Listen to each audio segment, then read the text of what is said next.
Bonjour tout le monde et bienvenue dans cette vidéo un petit peu particulière du chantier des Max. Vous le savez, on a décidé de prendre quelques jours de vacances et pour pas vous laisser sans rien, on s'est dit que ce serait bien de vous partager une interview qu'on a réalisée dans le cadre de l'émission Je vous demande de vous arrêter avec la radio Westrack Radio, une radio normande comme on les aime. On répond à des tonnes et des tonnes de questions que vous avez l'habitude de nous poser dans les commentaires, donc on s'est dit qu'on allait partager ce moment avec vous, car qui dit radio locale dit qu'on n'a pas pu forcément le partager avec l'ensemble d'entre vous, donc on a décidé là de vous mettre l'intégralité de l'interview. On répond donc à plein de questions dans la bonne humeur, on est sûr que vous allez passer un bon moment. Branchez vos écouteurs, relaxez-vous et dites-nous dans les commentaires ce que vous en avez pensé. C'est parti! Ils sont normands, ils aiment les défis et ils sont armés d'un courage et d'une détermination sans faille. Ils sont un couple et ils ont la particularité de porter presque le même prénom. Ils ont plein de projets et vont nous parler aussi de leur chaîne vidéo. On vous présente nos invités dans quelques instants. Générique.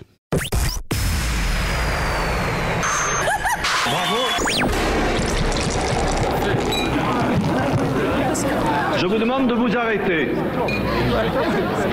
Je vous demande de vous arrêter. Je vous demande de vous arrêter.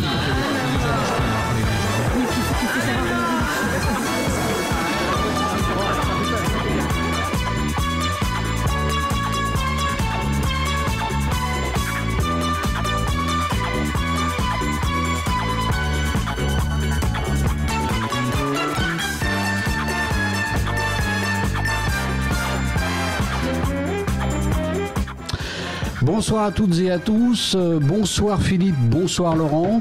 Comment ça va? Comment ça va, les gars? Ça va? Ouais. Ouais, vous êtes en forme? En forme de quoi? Bah alors, on demande, je te demandais, t'as une idée, non? T'as une idée? Plutôt rond.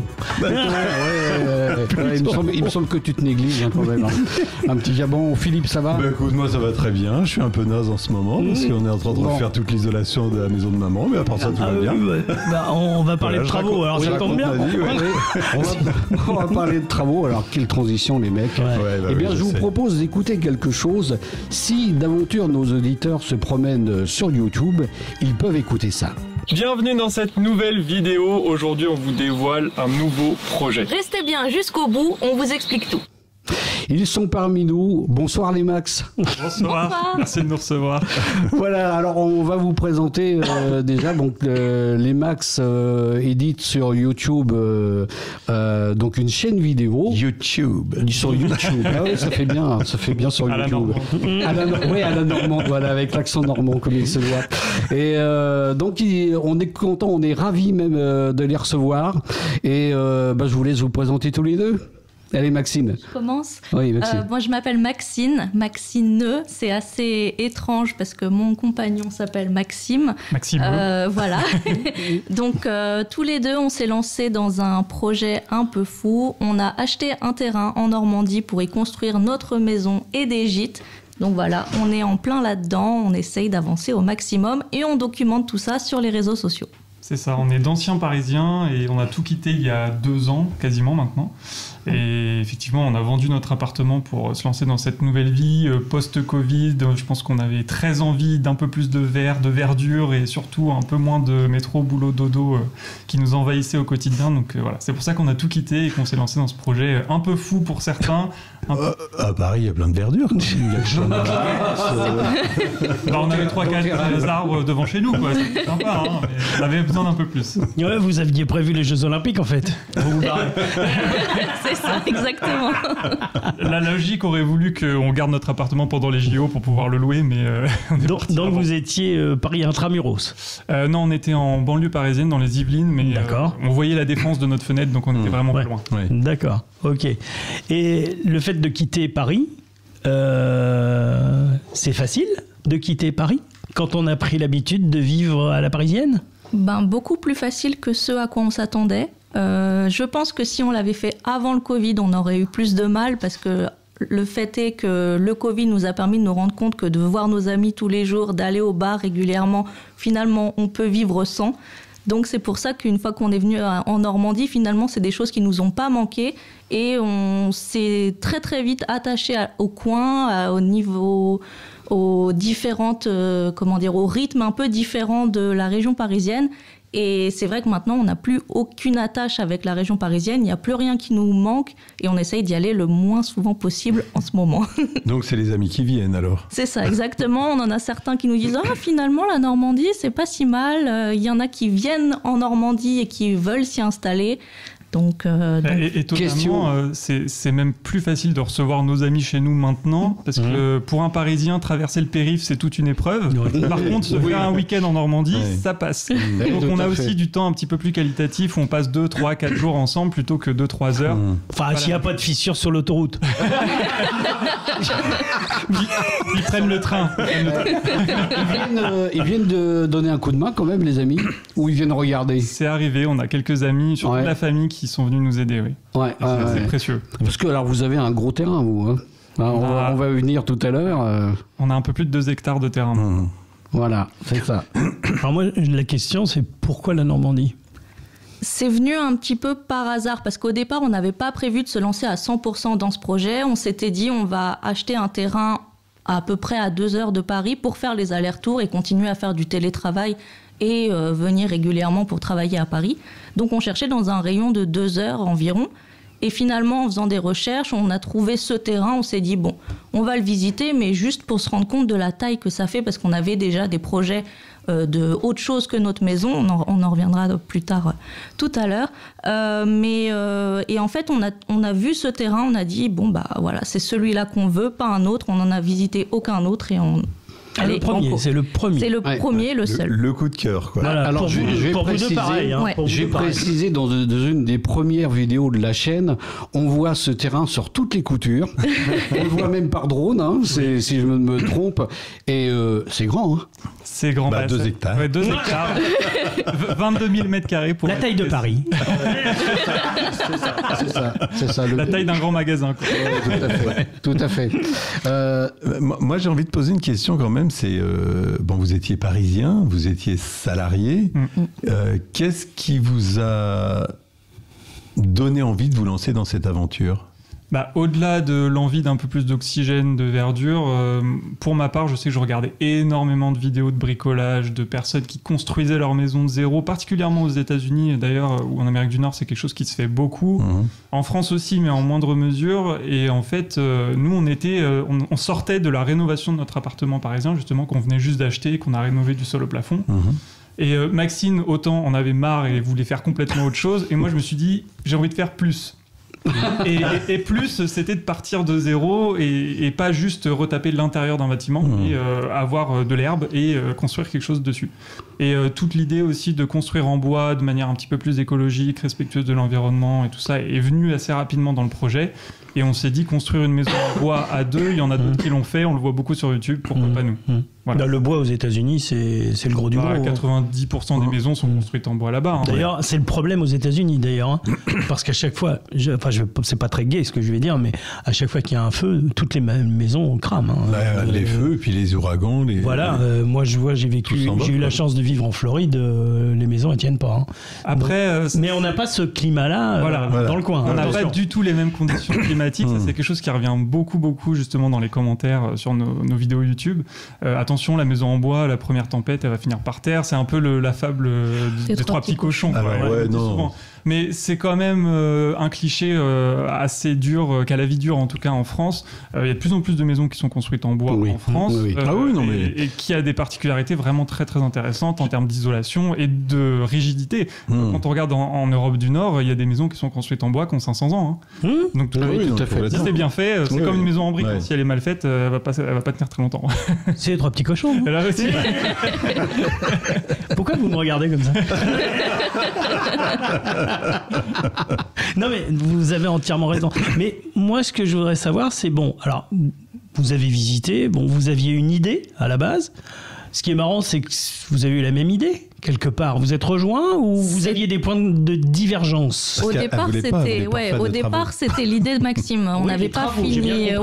Et au début, on n'avait pas encore fini la rénovation de l'appartement. Qu'il me disait j'ai envie de plus grand, j'ai envie de construire une maison. Je lui ai dit non, moi je touche plus jamais un marteau de ma vie.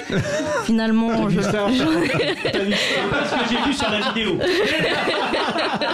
Moi, je dirais qu'il a gagné. Oui, mais finalement, en fait, je me suis laissé convaincre plus ou moins. Enfin, très vite, je me suis rendu compte que c'était le moyen le plus abordable, disons, pour avoir la maison dont on rêve tous les deux.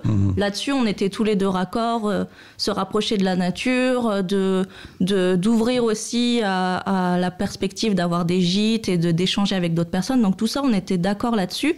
Donc finalement, le terrain, dès qu'on l'a visité, on n'a pas eu besoin de se concerter. On savait tous les deux que on signe où, quoi. On le veut maintenant. Je dirais même qu'au-delà du projet de maison, qui est effectivement ce par quoi on a commencé, c'est le projet de vie qu'on est en train de construire tous les deux. Et je pense que c'est ça qui l'a convaincu aussi. C'est que nous, on se voit peut-être un jour élever des enfants, et clairement, de notre perspective, on ne se voyait pas élever des enfants en région parisienne. Bah c'est ça. Maxime m'a dit, moi je n'aurai pas d'enfant en région parisienne, vu que j'en veux. J'ai dit, va falloir trouver une solution. Donc, ok pour la Normandie. Et voilà. Après, pourquoi pas en région parisienne ? Moi, je suis né à Paris. J'ai été très très heureux étant enfant. Il n'y a aucun problème là-dessus. Mais c'est pas la conception que moi j'avais d'élever des enfants. J'ai envie d'avoir un jardin. Et pour avoir un jardin à Paris, il faut être millionnaire ou plus. Et puis voilà, c'est une conception qu'on n'a pas en tant que citadin. Je me voyais pas partir tous les matins à 8h stressé, emmener mon enfant à l'école, faire ma journée de travail. Toute la journée. Voilà. En fait, je voyais mes collègues clairement toute la journée fatigués par leur travail, fatigués par leur famille. Et c'est pas ça que je veux. Je pense qu'avoir un enfant, c'est quelque chose qui est important pour une famille et il faut surtout pas le subir. Non. Donc, voilà. Parce que nous, on le voit comme ça et qu'on ne voyait pas le faire autrement. Et voilà, on s'est rejoint là-dessus et on s'est dit, c'est le bon moyen d'avoir tout ce dont on rêve au même endroit. Donc, Maxime, tu avais la même idée que ton conjoint. Oui, en fait, c'est venu... Au niveau des enfants, de la famille. Oui, là-dessus. Au niveau de la conception de la vie. Ouais. Oui, je l'ai pas forcé. Hein. Non. Elle était consentante. Je suis consentante. Tu peux enlever mon pistolet. Non, mais c'est important parce que vous avez quand même le même projet de vie quelque part. Oui.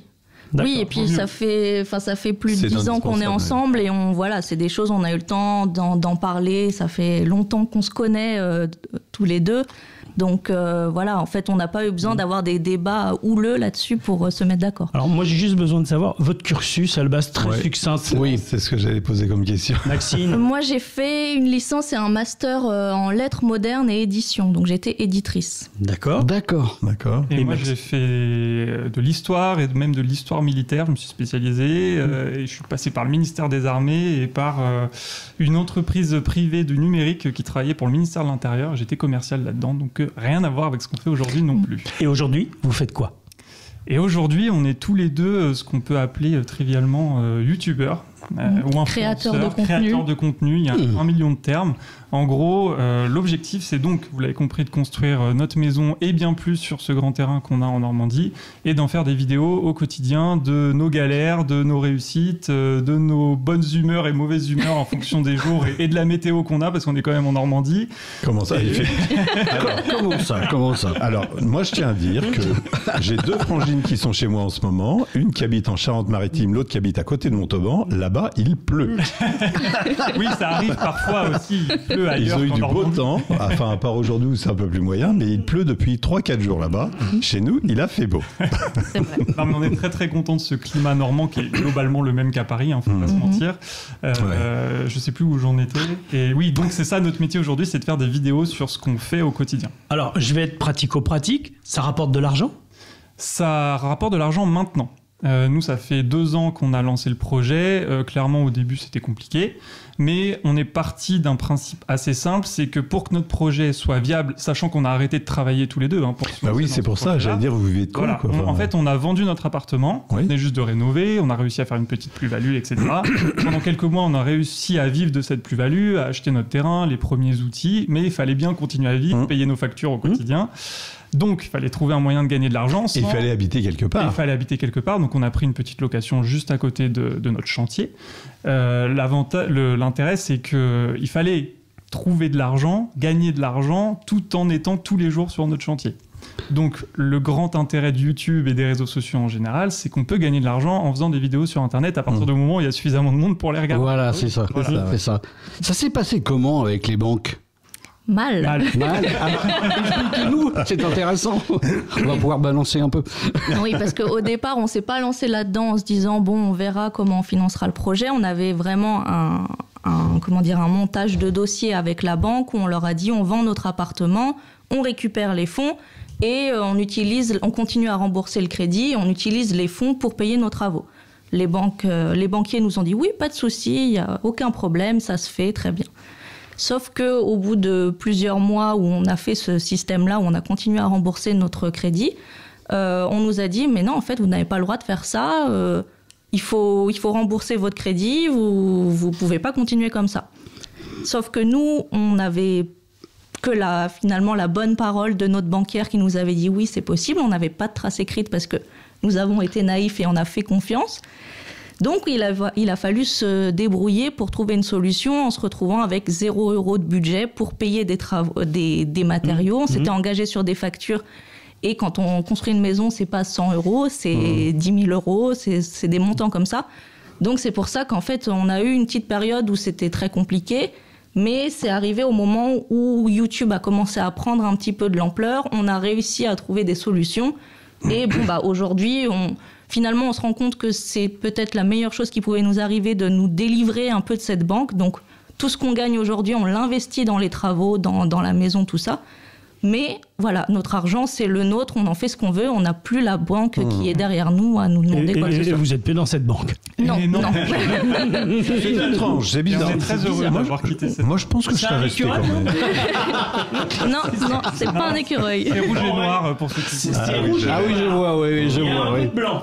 Oui. Au milieu. Oui. oui c'est ça. Et c'est en 2 lettres hein, maintenant. C'est ça, exactement. Voilà, c'est ça. Ils disent ça en général, je crois. Ah oui, c'est ça, oui, c'est ça. C'est ça. Enfin, c'est une société, je crois. Oui, c'est ça. J'ai une petite idée. Ouais, moi aussi, c'est curieux. Non, mais ce que vous dites, c'est important, je le dis en rigolant, mais c'est vrai que tu as dit quelque chose d'important, tu as dit tu as fait confiance. Oui. Voilà. Et tu as fait confiance au professionnel. Et normalement, ça. le professionnel, il a le devoir de conseil. Il a le devoir de vous conseiller, bien sûr, dans le bon sens du C'est un terme. peu ce qu'on a dit justement quand on a essayé de se défendre sur notre dossier. On a eu 4-5 mois de discussions très houleuses avec justement cette banque et nos conseillers, en tout cas, ça s'appelait conseillers. Finalement, ça n'a pas abouti et on a perdu ce qu'on avait investi. En fait, pour être très simple et sans tabou, on avait 300 000 € de budget au début pour réaliser notre projet. Du jour au lendemain, on est passé de 300 000 à 0. Oui, voilà. Ouais, c'est un truc de dingue. C'est vraiment ce qui s'est passé. Et nous, on était en plein dans notre chaîne YouTube qu'on venait de lancer et il fallait bien qu'on continue à faire du contenu Et pour continuer à gagner de l'argent. Voilà, sinon, c'est un peu le serpent qui se mord la queue. S'il n'y a pas de contenu, il n'y a pas d'argent et ainsi de suite. Alors, dans cette histoire, il y a un truc qui est important, c'est de garder le moral. Ouais, ça n'a pas été super simple. Ouais. Comment vous avez fait concrètement au vu de ce que nous avez expliqué, parce que c'est vrai que le problème financier c'est le nerf de la guerre hein. Tout à fait. Qu'est-ce qui s'est passé? Donc je pense que vous êtes passé par des hauts et des bas. Oui. C'est difficile de sortir du bas dans ces cas-là et de trouver de la ressource. Ça a été pour compliqué. Après, sans être bisounours, heureusement qu'on est tous les deux.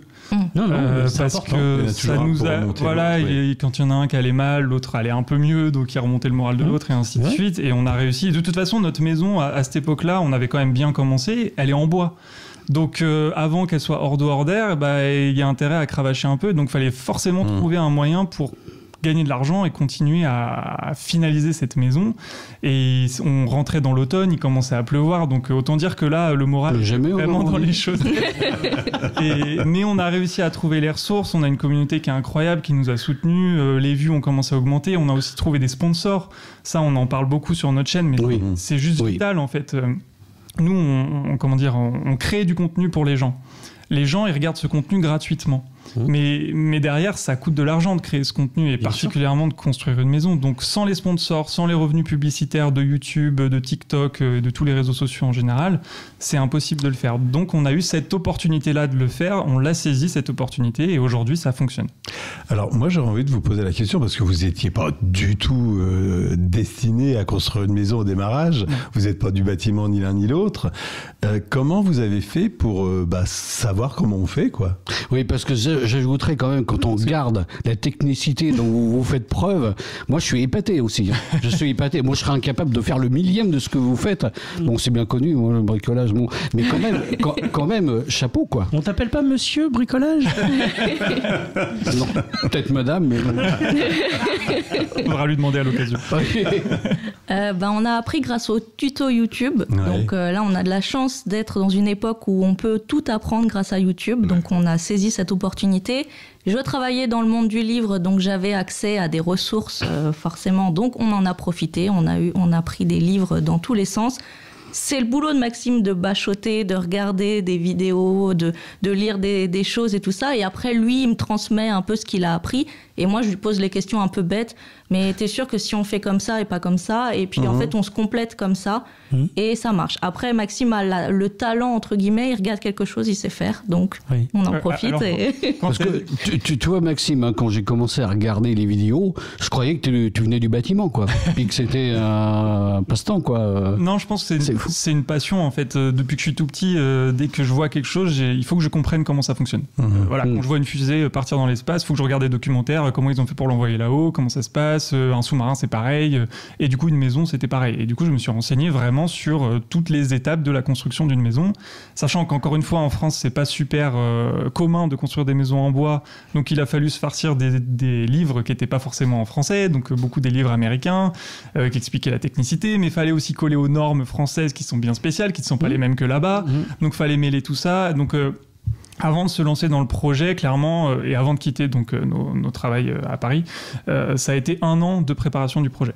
Donc on a fait les plans, on a regardé un petit peu tout ce qu'il fallait commander en termes d'outillage, qu'est-ce qui était possible de faire à deux aussi, parce qu'on ne pouvait pas se lancer dans un immeuble de 5 étages à deux, clairement. Voilà. Donc, puis ça serait pas tellement utile. Non. Puis je suis pas sûr que l'urbanisme aurait trop accepté, mais non, mais il fallait quand même faire des choses qui étaient à notre portée, des choses esthétiques aussi, parce que au-delà de la passion de savoir comment sont faites les choses, j'ai une passion pour l'architecture et je regarde toujours les bâtiments avec grand intérêt, et autant je peux avoir un avis très tranché sur, il y a plein de bâtiments qui sont moches, mais celui-là il a l'air moche, mais en fait il est super intéressant parce qu'il est de cette manière ou de cette manière. Et voilà, j'ai un peu ce regard-là presque artistique sur les maisons, et du coup il fallait faire aussi quelque chose qui nous plaisait. Ouais, mais alors, par exemple, il y a quand même de la technicité pour construire une maison, pour faire une toiture, par exemple, pour choisir quel mode d'isolation on va mettre à cette maison. Il y a plein de possibilités. Ça peut être de la paille, ça peut être du chanvre, ça peut être plein de choses. Qu'est-ce qui vous a fait choisir, et qu'est-ce que vous avez choisi d'ailleurs? Parce qu'il y a énormément effectivement de choix. On aurait pu construire notre maison de 1000 manières différentes, et il fallait bien qu'on s'arrête sur un choix à un moment donné. Et encore une fois, il y a des sites ou des livres qui sont très bien faits comme ça, et s'ils partent sur une méthode constructive qui nous plaît, typiquement l'ossature bois avec isolation laine de bois, toit en acier, on voit que c'est simple à poser, que c'est efficace, etc. On s'est dit bon, on part là-dessus. On va toujours avoir des gens qui vont nous dire vous auriez pu faire plutôt comme ça ou plutôt comme ça, mais à la fin il faut qu'on prenne une décision, il faut qu'on avance, et voilà, on avance aussi en se disant ce qui est possible de faire par nos propres moyens, ce qui aussi rentre dans le budget, parce que tout ne coûte pas le même prix, et aussi question bête, quel sponsor est capable de nous suivre. On a trouvé un sponsor pour nous aider sur notre toiture en acier qu'on adore, et d'ailleurs c'est notre premier choix. Peut-être que s'il nous avait pas suivi et qu'on avait eu un sponsor pour faire un toit en ardoise ou en tuile, on aurait peut-être fait autrement. Voilà, donc ça c'est aussi, après il faut être pragmatique dans la gestion du projet au-delà de la gestion de la construction. Ouais, alors quand même, il y a un truc qui me fait un peu sourire, parce que tu regardes des tutos et tu y arrives. Moi je regarde des tutos, j'y arrive pas. Et puis après, et ça marche jamais. Et ça marche pas. Donc tu as quand même des appétences quand même pour tout ce qui est manuel quand même. Oui, j'ai toujours eu ça. Après moi je regarde un tuto de cuisine, ça rend pas ce qu'il y a dans le tuto, hein. Ça dépend aussi de ce que je regarde. Hein. Non, faut pas qu'on vienne manger chez toi. Non, heureusement, Maxine est très très bonne cuisinière. Ça rattrape. Elle peut te faire des briques.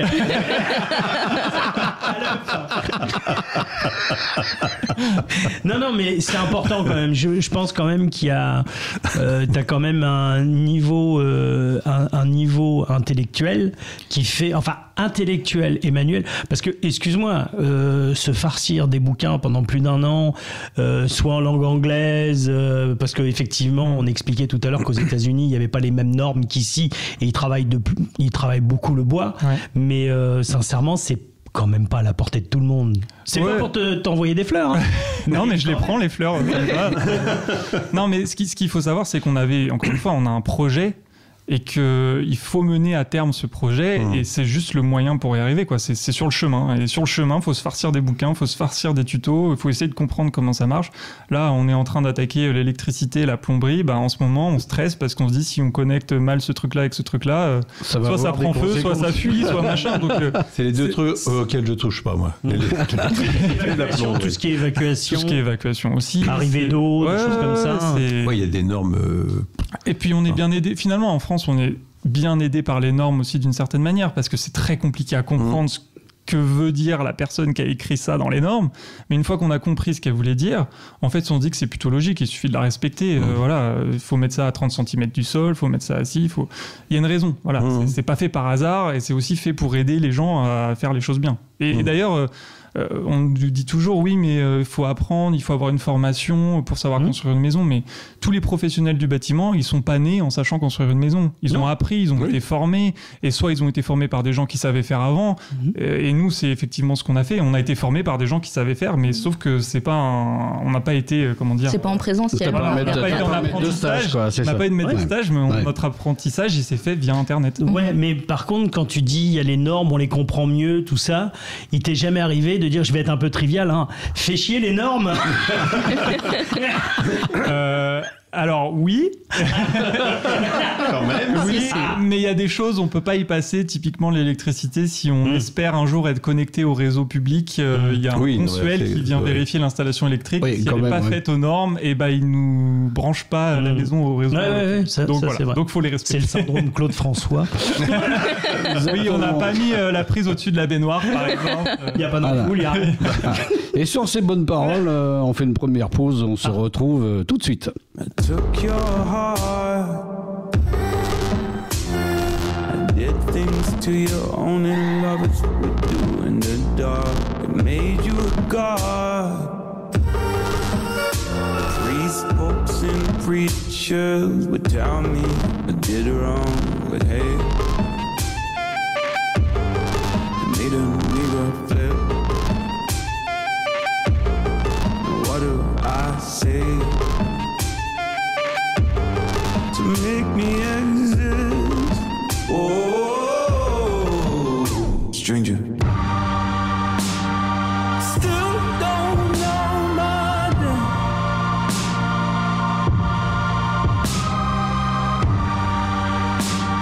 You still don't know my name.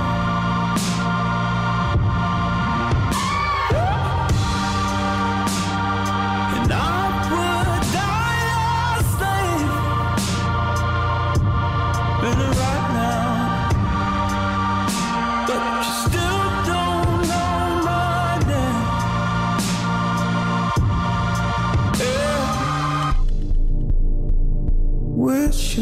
Wish you come over.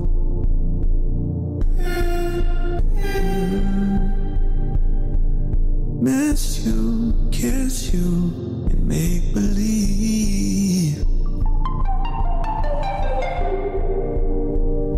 I'm dreaming of all of the possibilities.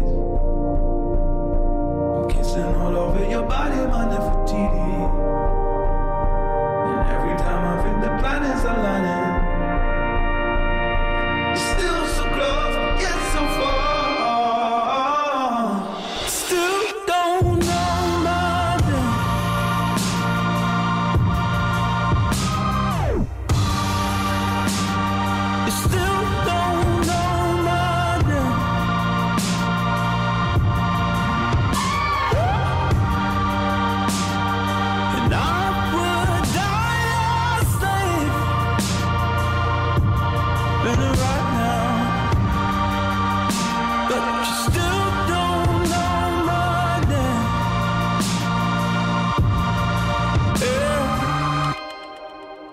Salut, c'est Akhenaton. Je vous demande de vous arrêter sur West Track Radio.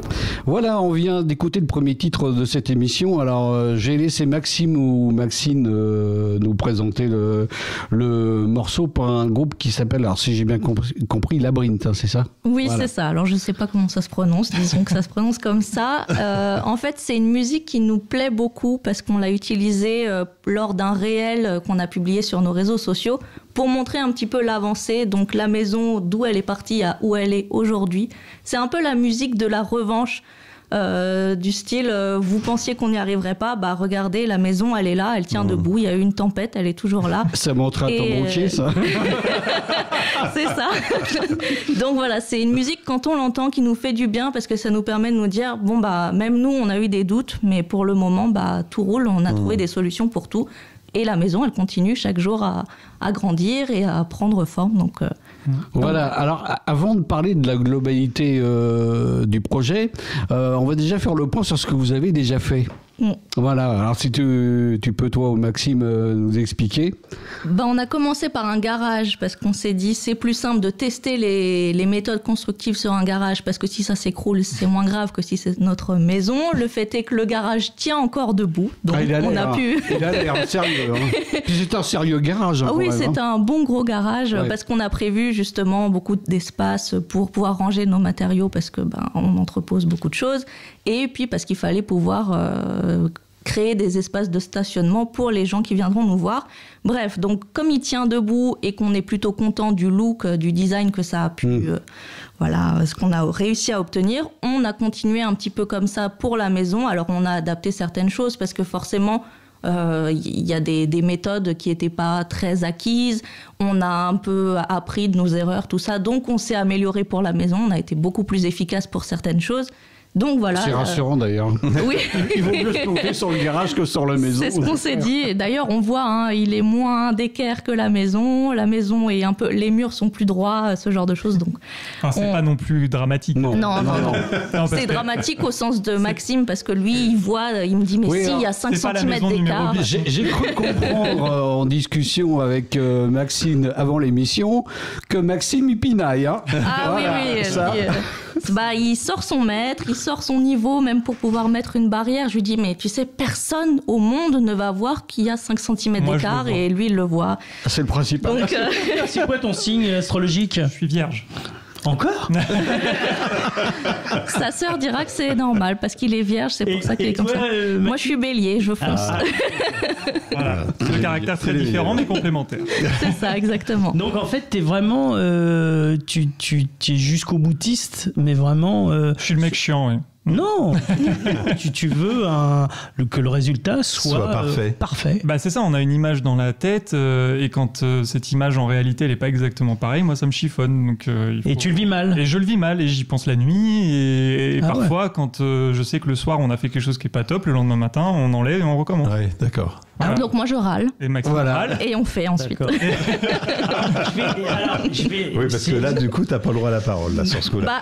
Disons qu'après, je me dis, oui, c'est vrai que moi aussi, j'aimerais bien que la maison tienne debout et soit jolie, donc on va le suivre là-dessus, si ça lui fait plaisir. Au-delà des choses de structure pure, c'est vraiment le côté esthétique aussi. Et quand on fait une allée et que je vois sur les 10 mètres d'allée, il y a 1 mètre de décalage à un moment, moi, ça me travaille. D'accord. Et je sais pas comment l'expliquer, c'est peut-être une maladie de mon esprit. C'est une pathologie. Il faut consulter. On en connaît plein. Mais je le vis bien. Non, mais blague à part, ça impacte sur le couple, un tel projet? Forcément. Sans rentrer dans les détails. Hein. Forcément, parce qu'on se voit tous les jours, on est collègues, on est amis, on est en couple, donc voilà. Et puis quand on rentre à la maison, le chantier, on l'emmène avec nous, on parle que de ça. Et donc c'est vrai qu'il y a des fois où on se dit, bon, on en a marre du chantier, là, il faut qu'on pense à autre chose, qu'on fasse autre chose. Et qu'on arrête d'être collègues, qu'on soit un couple. Mais voilà, c'est quelque chose qu'on a l'habitude. Enfin, ça fait plus de 10 ans qu'on est ensemble maintenant, on se connaît très bien. Et on avait testé un petit peu notre couple quand on avait fait la rénovation de notre appartement en région parisienne. Ma grand-mère, quand je lui ai dit ça, elle m'a dit « Les travaux, c'est la mort du couple ». On lui a prouvé que, c'était pas la mort du couple. Elle vous a dit. C'est exactement ce qu'elle m'a dit. Et finalement, on en est encore plus fort. On a traversé l'histoire de la banque, on était au plus mal. On a appris ce que c'était que de pas dormir, d'être stressé, ce genre de choses. Mais on s'est rendu compte que Maintenant, on peut pas faire quoi que ce soit l'un sans l'autre parce qu'on sait, on sait s'écouter, on sait s'épauler et voilà. Souvent, quand on a un projet, on demande mais qui sont les soutiens de votre projet ? Qui ont été les soutiens de ce projet pour vous ? Est-ce que c'est les amis, la famille ? Personne. Les internautes. Alors, pour être tout à fait honnête, au début, pas grand monde. On n'a pas eu beaucoup de soutien, on était un petit peu tout seul dans notre rêve de ça va le faire, on va y arriver ce projet, même à deux c'est possible. Particulièrement nos mamans qui étaient un petit peu désorientées, mais vous avez un boulot stable, vous êtes plutôt bien payé, etc. Qu'est-ce que vous faites à tout quitter comme ça du jour au lendemain pour vous en lancer dans un truc qui probablement ne marchera jamais ? Qui va vous casser le dos. Donc, au départ, on s'est dit, ok, on fait contre mauvaise fortune bon cœur, on est tous les deux et on va aller au bout du projet à deux. Et finalement, quand on s'est vraiment lancé dedans, que les constructions ont commencé à sortir de terre, que notre communauté aussi a commencé à grandir autour des vidéos qu'on faisait. Aujourd'hui, on est un petit peu plus de 250 000, je crois, sur nos différents réseaux. Ça, c'est une force incroyable. Hein. C'est pas des gens qu'on connaît, c'est pas des gens qu'on voit, mais c'est des gens avec qui on échange au quotidien. On a des centaines et des centaines de messages par jour. Malheureusement, on peut pas répondre à tout le monde, même si on essaye de faire... vous répondez quand même. Hein. On essaye. Mais ça, c'est un soutien qui est incroyable. Et depuis, effectivement, notre famille, nos amis sont derrière nous. Et voilà. Mais je pense que c'était important pour nous de prouver qu'on pouvait y arriver, même s'il n'y avait pas de soutien. Ça, c'est votre côté vierge. J'aime pas quand les gens me montrent que j'ai tort, donc je vais tout faire pour leur montrer qu'ils ont tort. Voilà. Ah, ça a marché. Vous êtes jusqu'au boutiste, c'est bien. Moi, je trouve ça c'est une bonne qualité. Oui. Moi, je vous écoute depuis tout à l'heure, et puis je me dis, mais quand tout sera fini, vous allez vous emmerder. Mais c'est pas sera fini. jamais fini. Oui, mais c'est pas fini, c'est ça le truc. C'est pour ça qu'on a acheté un grand terrain, parce que ça nous occupera pendant, je pense, 20 ans, 30 ans, ou puis d'ici là, Maxime aura envie d'acheter autre chose pour faire un autre projet. Il m'en parle déjà. Un château en Espagne. Là, on parle des habitations, mais c'est vrai qu'il y a tout le travail paysager. Ouais. Oui. Effectivement, il y a 2 hectares de terrain. Quand on l'a acheté, ce terrain, il était un petit peu abandonné, en friche, on va dire. Même si on a eu la chance d'avoir une belle mare qui était déjà présente, avec des beaux arbres, etc. Mais on va dire à 80% du terrain, ça restait une prairie, tout ce qui est de plus classique. Qui était à l'époque, il y avait des vaches dessus et c'était très bien comme ça. Mais aujourd'hui, on essaye de faire revivre un petit peu cet environnement originel, on va dire, de la Normandie, parce que on est entouré de champs. Mais c'est pas ça la vie, c'est pas ça la nature en gros. Et nous, on a envie d'oiseaux, on a envie d'animaux, on a envie d'arbres dans tous les sens, de différentes espèces, etc. Bon, c'est pas très clair là ce que je suis en train de dire, mais si vous voyez les vidéos, ça ne sera plus tout à l'heure, puisqu'on dans la 3e partie de l'émission, on abordera les projets justement. C'est ça. Mais en tout cas, au-delà de la maison, effectivement, on a aussi trois grandes ruines sur notre terrain qui un jour peut-être auront la chance d'être rénovées par nous si on a encore l'énergie. Et voilà, il y avait vraiment plein de choses à faire, des pâturages aussi qu'on aimerait recréer avec des animaux de la ferme et des gîtes effectivement pour accueillir des gens pour venir découvrir tout ça. Pour en venir sur la maison, donc il y a eu la construction, mais il y a eu, avant la construction, il y a eu dépôt de quelque chose qui est important et qui concerne l'eau. J'ai vu ça sur vos vidéos. Donc le réservoir. Ah, qu'on a mis sur la maison, c'est ça ? Sur la maison, oui. Ce fameux, oui, parce que ce projet aussi se veut un petit peu écologique, parce que c'est dans l'air du temps. Nous, notre objectif, c'est d'être le plus autonome possible à terme en énergie. Donc, il y a l'électricité avec des panneaux solaires qu'on va normalement bientôt installer. Et on a aussi mis un réservoir sous la maison, ce qui n'est pas particulièrement... C'est pour ça ces fondations aussi hautes ? C'est pour ça qu'on a fait un vide sanitaire d'1,20 m de hauteur pour pouvoir stocker l'eau sous la maison. Donc, c'est à l'abri du vent, à l'abri du gel, etc. Donc récupération de l'eau de pluie, je suppose. Oui, c'est ça. Pour les toilettes, pour le jardin, pour éviter d'aller puiser dans les réserves. Même en Normandie, les réserves en eau s'épuisent. Donc, oui, tout à fait. Faire attention. Et concernant les déchets ? Les déchets, je pense qu'après, là, en tant que bon citoyen, on fait notre tri, on essaye de consommer moins, d'acheter moins de bouteilles de plastique, etc. Et puis, une chose toute bête, on est en train de créer un grand potager. Donc, quand on aura nos fruits... nous, on est Philippe.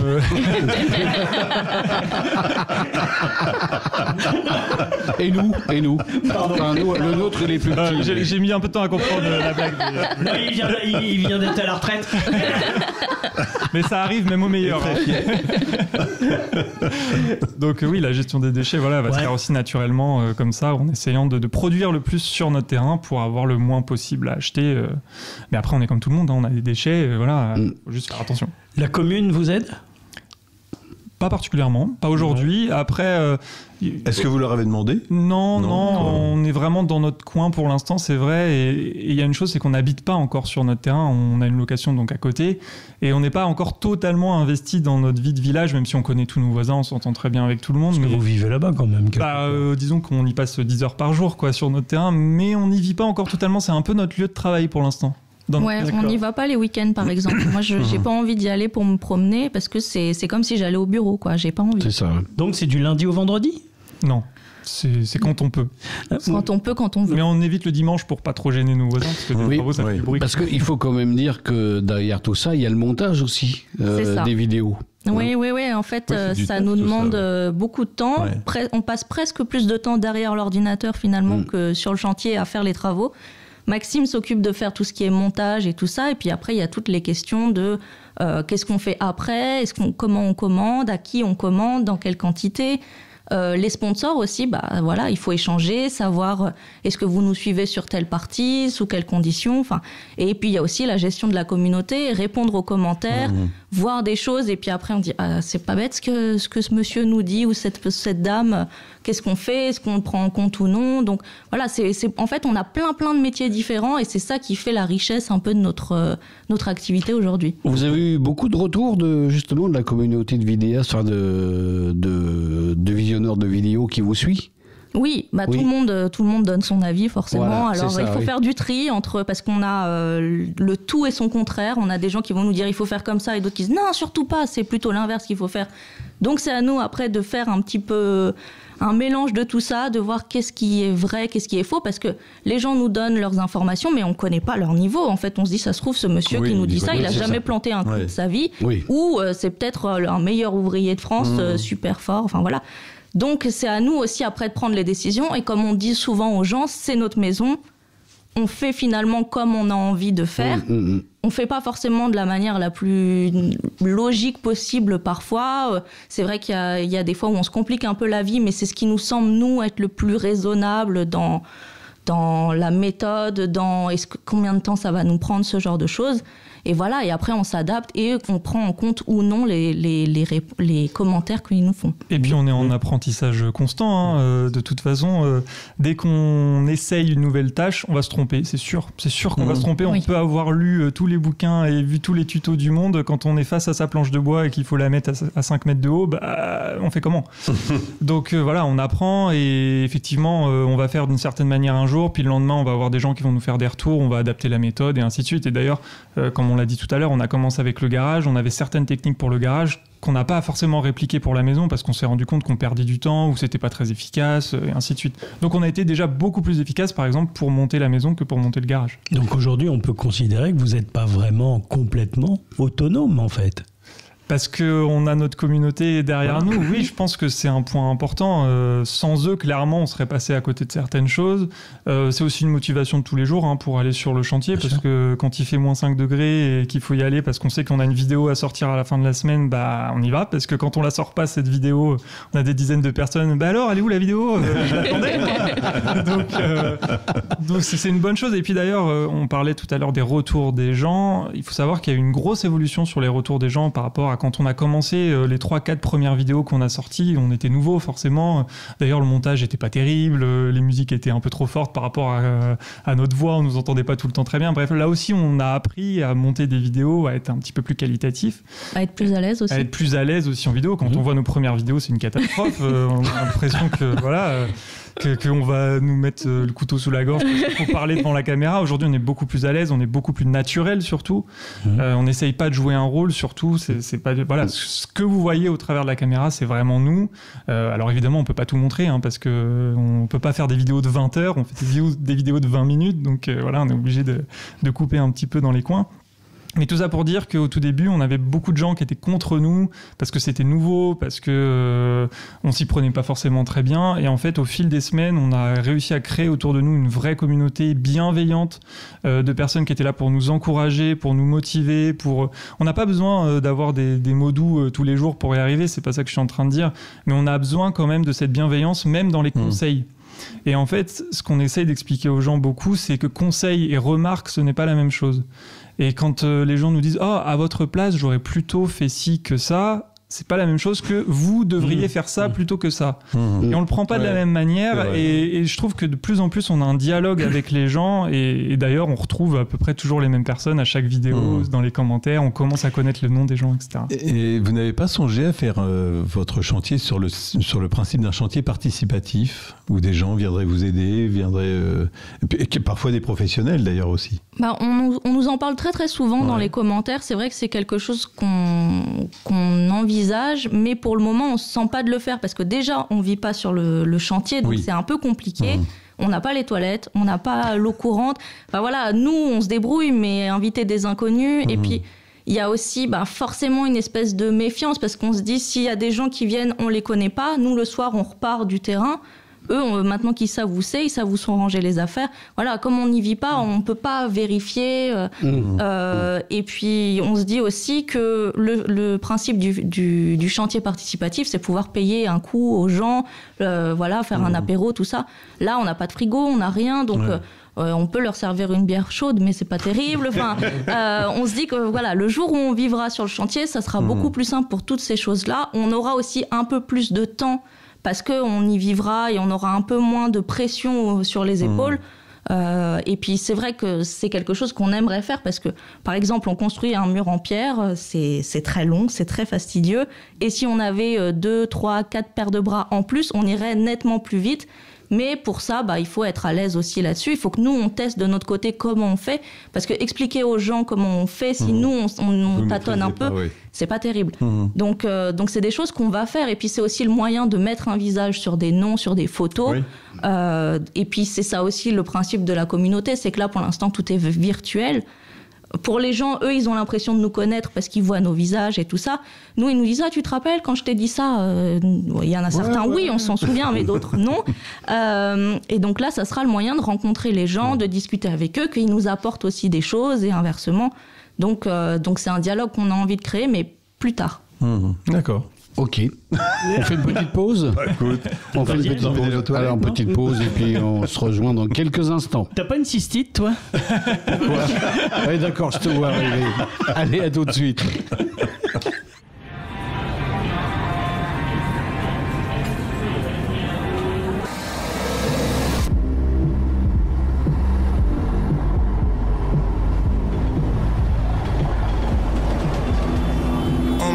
L'amour parfait, donc quand ça l'est, moi je crois que c'est pas de l'amour. Même le bonheur pourrait me lasser. J'ai le super pouvoir de voir le mal partout. Je voulais trouver la famille idéale, comme si moi j'étais l'homme idéal. Attends, pourquoi j'ai cru que je suis l'homme idéal? Jamais la même quand je suis là, cher à rien, je suis juste lymphatique. Sensible de mauvaise humeur, je parle mal, c'est toujours la faute de la fatigue. Oublie les vacances, je sais pas, on peut rien prévoir. Ta vie est calée sur mon planning. Passif agressif, je veux pas voir tes amis. Je fais tout passer sous prétexte que je suis un artiste. Rien n'est jamais bien pour moi, je sais pas qui fait. On s'embrouille pour choisir un film. Je décroche mon tel en plein film. Le taf passe toujours en premier. T'es seul dans notre lit. Je dis que je fais ça pour ma famille. Sauf que je vois jamais ma famille. Parce qu'en vrai, je le fais pour moi. Je ramène la thune donc j'ai le droit. C'est ce que je croyais. Maintenant je sais que je pourrais te perdre. Je ferai de mon mieux pour te garder. C'était mieux avant peut-être. On fera tout pour que ça soit mieux après. Finalement t'es pas parfaite. Je suis sûrement pire donc c'est parfait. C'est normal si tu t'inquiètes. L'amour n'est pas parfait quand il est vrai. L'amour n'est pas parfait quand il est vrai. Quand tout va bien c'est trop facile d'aimer. L'amour n'est pas parfait quand il est vrai. Viens on reste ensemble. Viens on reste ensemble. Viens on reste ensemble. À notre âge écoutons comme des feuilles. On tiendra jusqu'au printemps. Viens on reste ensemble. ensemble. Viens, on reste ensemble. À notre âge, les coupes tombent comme des feuilles, on tiendra jusqu'au printemps. Des fois t'es chum, des fois t'es relou, des fois je suis chum, des fois je suis relou, des fois t'es mauvaise, des fois je suis mauvais. Je crois pas que les années vont nous améliorer. Je te promets d'avoir des doutes, parce que douter c'est le contraire de s'en foutre. Ouais, y a pas de notice de l'amour, faut juste en faire un petit peu tous les jours. Ouais, mais maintenant je sais que je pourrais te perdre, je ferai de mon mieux pour te garder. C'était mieux avant peut-être, on fera tout pour que ça soit mieux après. Finalement t'es pas parfaite, je suis sûrement pire donc c'est parfait. C'est normal si tu t'inquiètes. Viens on reste ensemble. Viens on reste ensemble.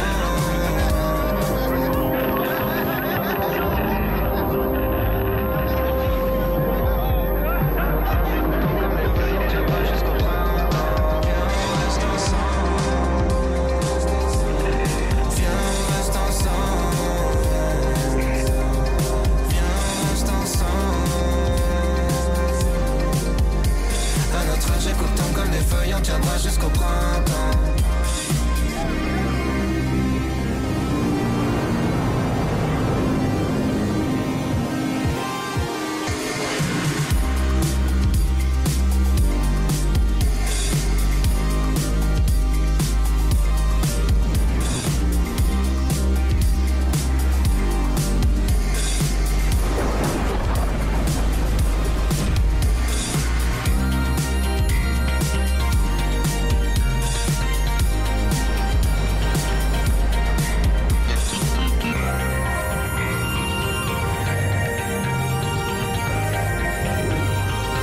Salut, c'est Jérôme Anthony. Je vous demande de vous arrêter sur West Track Radio. Voilà, on a fait une petite pause musicale. On va vous demander les max. C'est Maxime qui s'y colle là ce coup-ci. Pourquoi on a choisi cette musique? Oui. Bon, Orelsan, tout le monde le sait, il est normand. Oui. Donc on pensait que c'était un bon signal à envoyer. Et puis cette chanson, elle parle aussi d'un couple, de faire les choses ensemble. Et je pense qu'au jour le jour, on démontre qu'on n'est plus capable de faire quoi que ce soit l'un sans l'autre. Donc encore une fois, on est dans le monde des bisounours. Mais voilà, notre chaîne YouTube... ce qu'on essaye de faire passer au travers de notre projet en général, c'est aussi nous deux, quoi. Et quand Maxime dit beaucoup, oui, c'est Maxime qui fait les vidéos, c'est Maxime qui fait les recherches pour les tutos, etc. Maxime, derrière, elle est aussi là pour faire les sous-titres des vidéos, elle est là pour répondre à tout le monde dans les contenus, elle est là pour chercher les sponsors, pour faire tourner l'entreprise, parce qu'on est tous les deux, du coup, patrons d'entreprise. Donc voilà, c'est vraiment un projet à deux, et on a chacun notre rôle bien défini. Oui, puis elle bosse quand même. Sur le chantier des max. Et puis sur le chantier, c'est 50-50. Clairement, il n'y en a pas un qui en fait moins que l'autre, ça c'est sûr. Oui, tout à fait. Tout à fait. Alors, on va peut-être rentrer maintenant dans une partie très très intéressante. Alors, on sait qu'on est sur la fin de la construction. Jusqu'à présent. J'ai pas dit ça. On va essayer d'être plus intéressant. Alors. J'ai pas dit. On va essayer d'être encore plus intéressant qu'avant. Donc, on parlait de la maison. T'as une idée déjà de la fin des. Vous avez une idée de la fin des travaux de la maison, de quand vous avez emménagé, avant de passer à la suite du projet? On espère d'ici fêter Noël à la maison, fêter Noël 2024. D'accord. Au départ, on disait Noël 2023, mais on était un peu trop idéaliste à ce moment-là. Là maintenant, Noël. Voilà. Là maintenant, on se dit que c'est faisable. On a commencé le placo, on est sur l'électricité, la plomberie, donc ça commence à ressembler à une vraie maison. Et on se dit voilà, la peinture, le carrelage, tout ça, ça va arriver dans pas si longtemps. Donc, on touche un petit peu au but. Alors, à la dernière vidéo que j'ai regardée, bien sûr, avec mon épouse, qui est ici dans le studio et qui nous accompagne, si elle est là, on a vu donc les premières plaques de placo qui ont été posées au plafond. Hein, donc, c'est plus compliqué, ça, je pense. Hein. Encore une fois, c'est une nouvelle étape. On ne l'avait jamais fait. Et même dans notre rénovation d'appartement à l'époque, on n'avait pas de plâtre. C'était un vieil immeuble. Donc, voilà. D'accord. Donc, on fait ça. On passe l'électricité, l'eau, tout ça, hein, toutes ces choses-là. L'électricité, un petit peu d'isolant encore, et voilà. Puis bientôt les enduits, puis après la peinture, et puis après le chauffage au sol, puis après le carrelage, puis après l'ameublement, puis... D'accord. Et le raccord surtout de la maison. La cuisine. La cuisine. Hein, c'est quand même pratique d'avoir une cuisine, une salle de bain, une toilette. Très important. Voilà. Tout sera électrique. Tout sera électrique. On a fait le choix de faire tout électrique, sachant qu'on va mettre un parc de panneaux solaires. Donc voilà, pour être le plus autonome possible. On a pensé à un moment au poêle à bois, mais pour des raisons de budget cette année et de faisabilité technique, on va dire, on va repousser ce projet un peu plus tard. D'accord. Les panneaux, ils vont être sur le toit ou... Non, ils vont être dans le champ. Dans le champ, d'accord. Ouais. Ok. Donc, avec tout ça, on arrive à Noël 2024, hein, c'est ça? Oui. C'est ça. Puis après? Et après, voilà, c'est là où les choses commencent vraiment. Puisque après, on va commencer des constructions qui ne seront pas pour nous, mais pour les gens qui nous regardent et qui ont envie de venir en Suisse normande, découvrir le coin, découvrir aussi le chantier, finalement le vrai chantier, et ne pas le voir à travers un écran. Donc on veut construire des gîtes, on va en construire 1, puis 2, puis 3 si le budget le permet, si notre dos est encore capable de porter tout ce qu'il faut pour, si on a encore envie. Mais voilà, on a vraiment cette volonté de continuer et de ne pas s'arrêter. Je pense que c'est quelque chose qui nous fait peur, de voir le bout du projet. Donc on a toujours des nouvelles idées de qu'est-ce qu'on pourrait faire d'autre à cette ruine, qu'est-ce qu'on va en faire. Donc c'est un projet qui va se vivre sur 20, 30, 40 ans, on verra. Mais voilà, donc on veut construire des gîtes dès le début 2025 pour pouvoir, on espère, recevoir les premiers hôtes d'ici le dernier trimestre 2025. Voilà. On va passer du chantier des Max, donc, qui sont aujourd'hui le nom sous lequel vous pouvez nous retrouver sur nos différents réseaux, à l'éco-refuge des Max. Donc c'est vraiment ce projet un petit peu plus global, on va dire, où effectivement, en plus des gîtes, on va essayer d'inventer un parcours sur notre terrain de 2 hectares. On va créer une forêt comestible, on va créer un grand potager, on va créer des pâturages, un petit bois aussi dans lequel on pourra se balader. On veut refaire une mare aussi qui sera accessible aux hôtes, etc. Donc vraiment, on ne veut pas faire un center park dans notre jardin, c'est pas l'objet, mais essayer de reconnecter un petit peu plus à la nature et créer quelque chose de vraiment naturel et authentique, quoi. C'est quoi une forêt comestible ? C'est une question qui est revenue très souvent qu'on mange. Non, il y en a beaucoup qui nous ont dit que c'était un terme de bobo et qu'on aurait dû dire verger, mais en fait c'est pas vraiment un verger, c'est un petit peu plus compliqué que ça. L'objectif de penser la forêt comestible, c'est une forêt en strates, en gros, pour faire simple, c'est qu'il y a des arbustes qui vont se trouver au niveau du sol, qui vont donner des fruits, des légumes, et puis des petits arbres qui vont donner des fruits, des légumes, qui vont protéger les arbustes, puis des grands arbres qui vont donner des fruits, des légumes, enfin plutôt des fruits du coup, qui vont protéger ce qu'il y a en dessous. Voilà, avec une idée de les plus grands protègent les plus petits, on en trouve à différentes strates et surtout on fait pousser des fruits et des légumes qui sont beaucoup moins communs dans nos campagnes ou qu'on pourrait retrouver dans un verger. En gros, on va pas planter un champ de pommiers, on va planter des centaines d'arbres avec des espèces différentes qui vont donner peut-être des centaines de pommes différentes. Voilà. Est-ce que ça a un rapport avec les forêts Miyake, la technique japonaise de concentration de mini-forêts pour que ça pousse plus vite? Alors, ça peut être complémentaire. Ça, en fait, c'est planter énormément d'arbres sur 1 mètre carré, voilà, par exemple, pour que le système racinaire s'encourage les uns les autres. Sachant que nous, dans nos forêts normandes, c'est un petit peu moins le cas que dans les forêts tropicales. Les forêts tropicales vont vraiment aller chercher l'énergie dans les arbres d'à côté. Dans les forêts normandes, c'est un peu différent. Il faut qu'ils aient un peu plus de place pour vraiment croître. Et de toute façon, ce sera plus lent parce que les chênes, les frênes, les hêtres et tout ça ont une croissance plus lente. Il n'empêche qu'on aimerait recréer un peu ce système aussi sur notre terrain en l'adaptant à notre climat. Et quand vous aurez des hôtes, puisque là, on parle vraiment de l'après, ils seront là en dehors de découvrir la région. Vous, dans votre lieu, qu'est-ce que vous envisagez de faire avec eux? Est-ce que vous envisagez d'organiser des choses Alors, dans un premier temps, on veut vraiment ouvrir le gîte et qu'ils soient autonomes dans ce gîte. Donc, ils auront leur cuisine équipée, leur petit jardin privé, etc. Ouais. Ils pourront se balader donc, dans le terrain qu'on est en train de créer. À terme, je l'ai dit tout à l'heure, on a aussi des ruines sur notre terrain et on aimerait rénover au moins une de ces ruines pour en faire un espace de détente, de sport et peut-être même plus tard, mais ça on parle dans 10 ans, dans 15 ans, j'en sais rien, avoir un chef à domicile qui vienne faire des repas pour toutes les personnes qui seront là dans nos gîtes. Voilà. On a des dizaines et des dizaines de projets dans notre tête, donc faut pas trop nous lancer là-dessus parce que l'émission pourrait durer 4 heures.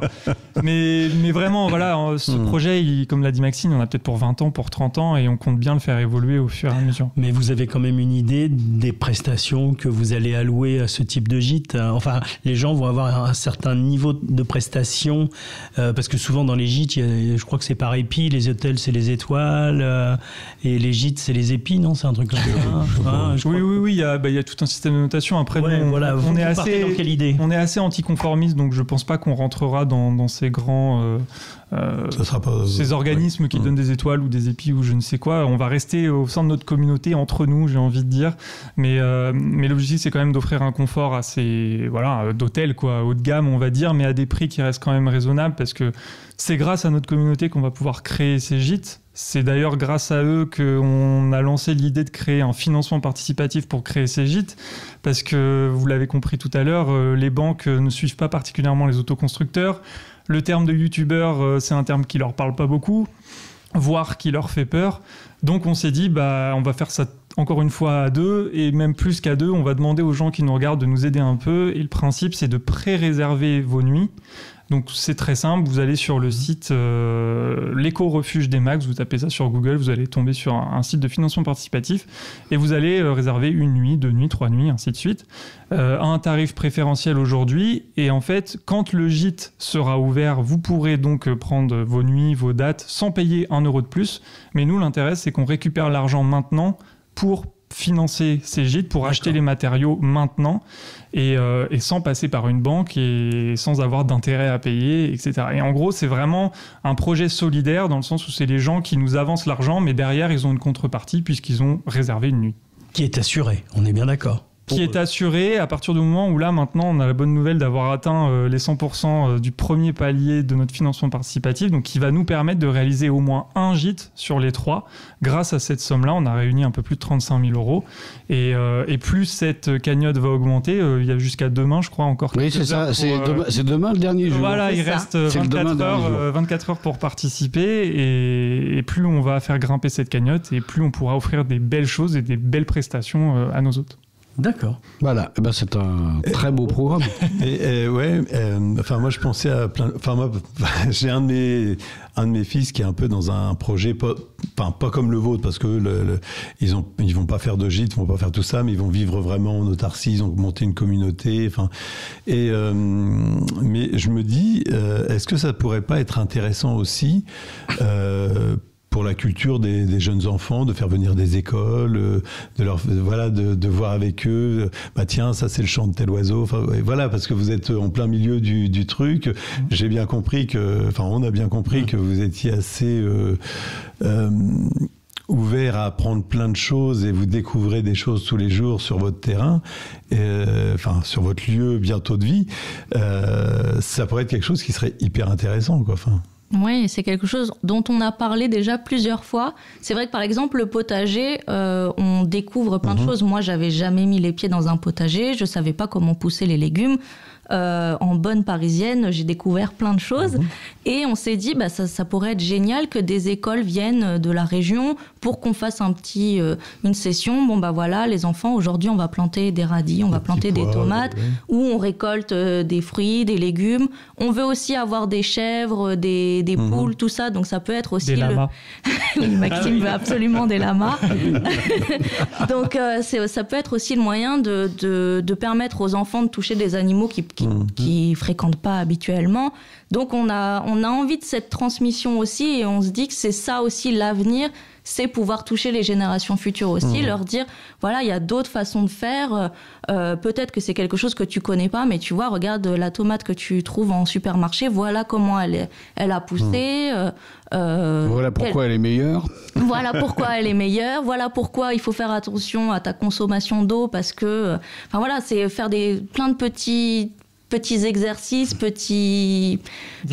d'ateliers, pour sensibiliser les enfants ou des plus grands même pour justement essayer de transmettre ces choses-là, et nous aussi apprendre des autres. Je pense que les enfants, de toute façon, les jeunes déjà dans un premier temps, et vous en êtes l'exemple parfait, prennent conscience d'un certain nombre de choses que nous, on a mis beaucoup plus de temps à comprendre et parce que bon, on a quelques années de plus, pas beaucoup, hein, mais quelques années de plus. Et c'est vrai que moi, mes enfants m'ont appris plein de choses, quoi, parce qu'ils sont partis un peu dans un parcours un peu comme le vôtre. Ma fille est partie aussi, pas très très loin de chez vous. Ils sont en dessous de Bayeux, bon, c'est pas très très loin. Et voilà, ils veulent vivre aussi de la manière la plus naturelle possible, quoi. Je pense que le discours principal, c'est aujourd'hui, quand on parle d'écologie, on pense aux infos, aux 20h, où ils nous ont parlé d'une tornade, d'une inondation, machin. C'est l'écologie négative, on va dire. On est en train d'influer sur notre planète de la manière la plus négative qui soit. Il faut avoir ce discours écologie positive où on apprend comment faire en sorte de réparer les erreurs du passé. De toute façon, maintenant, c'est fait, mais il ne faut plus les reproduire. Et typiquement, le potager en permaculture, c'est une chose. Faire pousser des tomates sans pesticides, c'est quand même mieux aujourd'hui. Je pense qu'il y a de plus en plus de monde qui s'en rendent compte, mais il y a encore une partie de la population qui résiste, et en France notamment.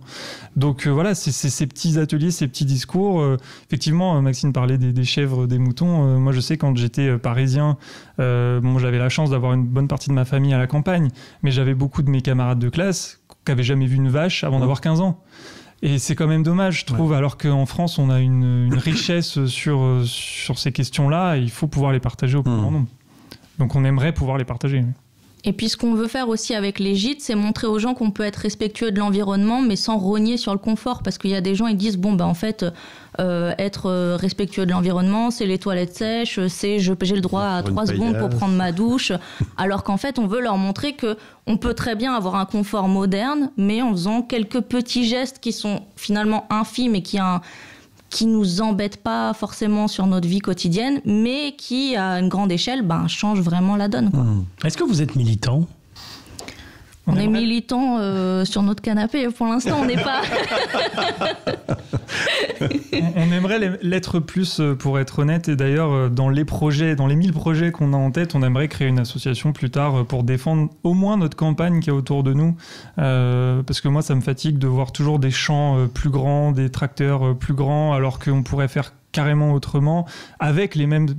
Il y a beaucoup cette notion de les agriculteurs sont pour ou contre l'écologie. Je trouve que c'est un faux sujet, en fait. Je pense que les agriculteurs... C'est pas comme ça qu'il faut le poser. Voilà, les agriculteurs, ils travaillent la terre, mais peut-être qu'ils n'ont pas appris à la travailler correctement, ou alors on les aide pas assez pour la travailler différemment. C'est surtout qu'on leur a imposé à un moment une manière de travailler. C'est ça, quoi. Depuis la sortie de la guerre, de toute façon, c'est le même système qui prime, il faut être de plus en plus efficace, rentable. De plus en plus rentable.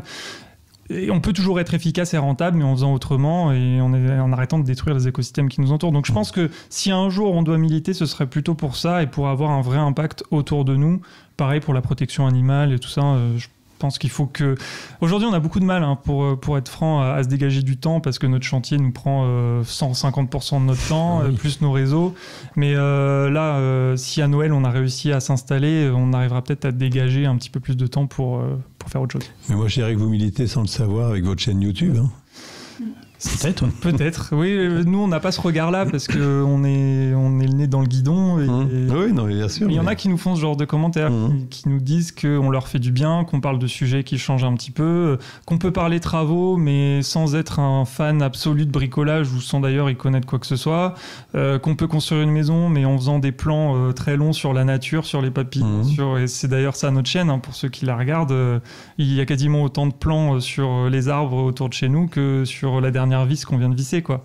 Donc on essaye de mêler tout ça et c'est pas incompatible, en fait, de notre point de vue, encore une fois.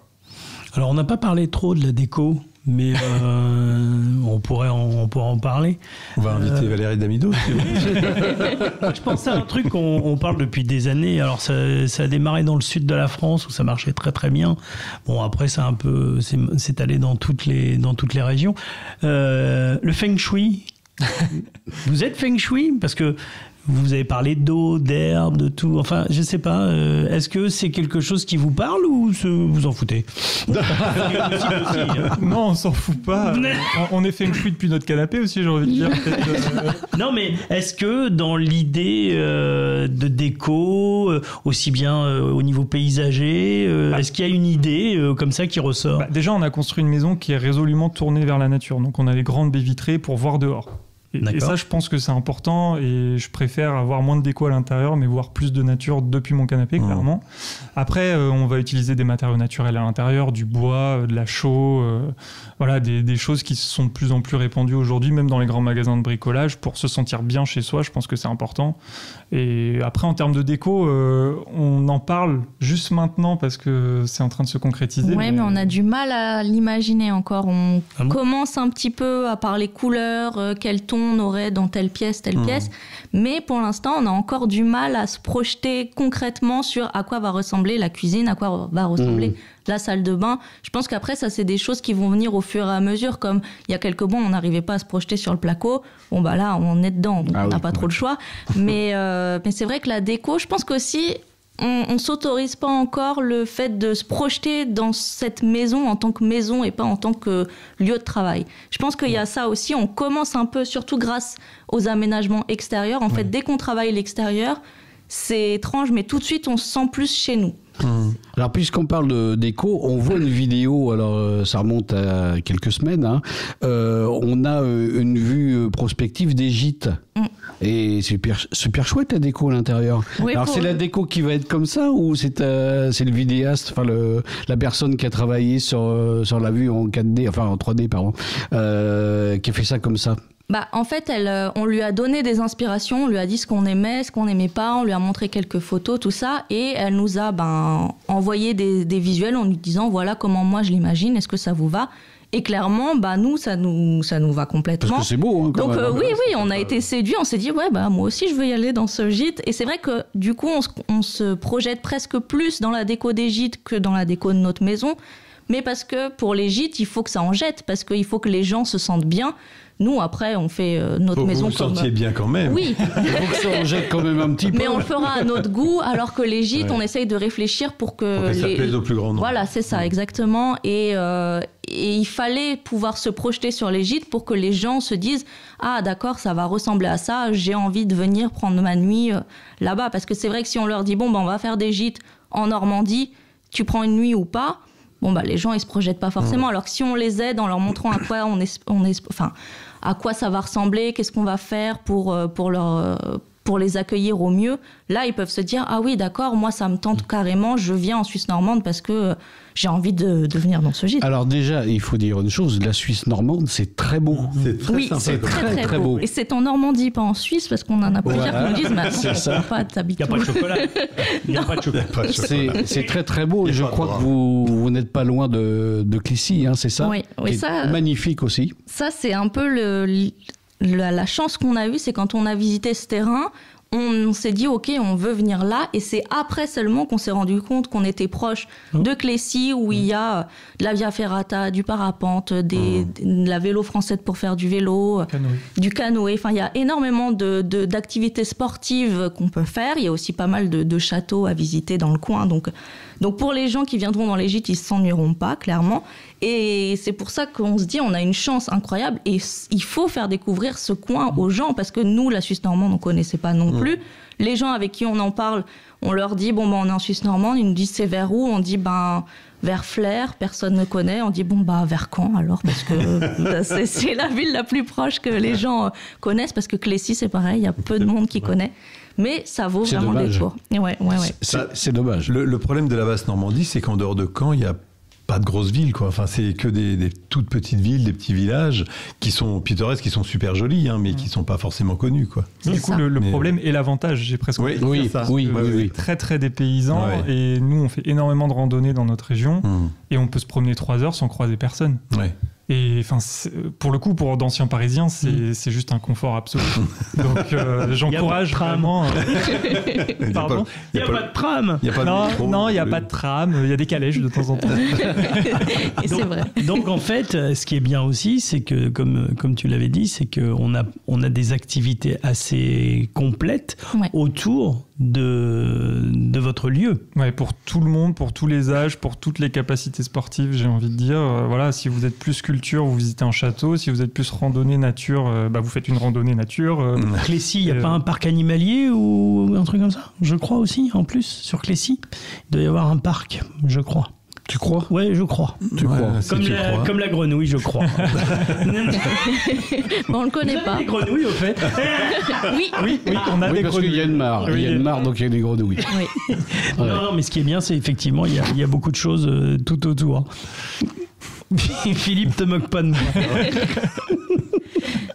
Non, puis il y a pas mal de choses même à visiter. Il y a les plages du débarquement qui sont pas très très loin non plus. Il y a même le Mont-Saint-Michel à 1h30. Ouais, voilà, il y a pas mal de choses à toute faire. Toute la richesse culturelle de la Normandie qui est à proximité de nos futurs gîtes.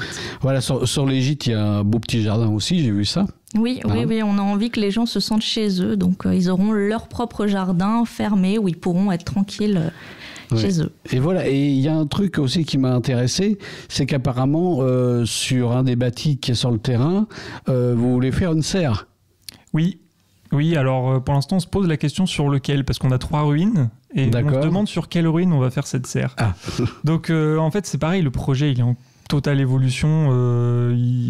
Si l'idée globale reste la même du moment où on a commencé le projet à aujourd'hui, finalement on se rend compte qu'on adapte le potager. Il n'est pas forcément là où on pensait au départ.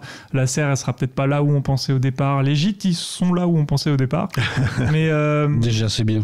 Déjà c'est bien, mais voilà, on s'adapte. Donc oui, effectivement, on a des grands projets pour la suite, et notamment une belle serre. Oui, et puis par rapport au bâti existant, ce qui reste des bâtis, ce qu'il faut voir, c'est la solidité pour pouvoir faire une serre, et puis quel est le bâtiment le plus adapté aujourd'hui. Oui, surtout qu'on est sur des vieilles pierres, donc on sait jamais trop sur quoi on tombe, et c'est des ruines qui sont en ruine pour le coup depuis plus de 50 ans, donc il y a un petit peu de boulot, et là pour le coup c'est quelque chose auquel on n'a jamais touché, parce que c'est une chose de construire une maison de zéro avec des techniques modernes, c'en est une autre de rénover un bâtiment qui est là depuis 300 ans.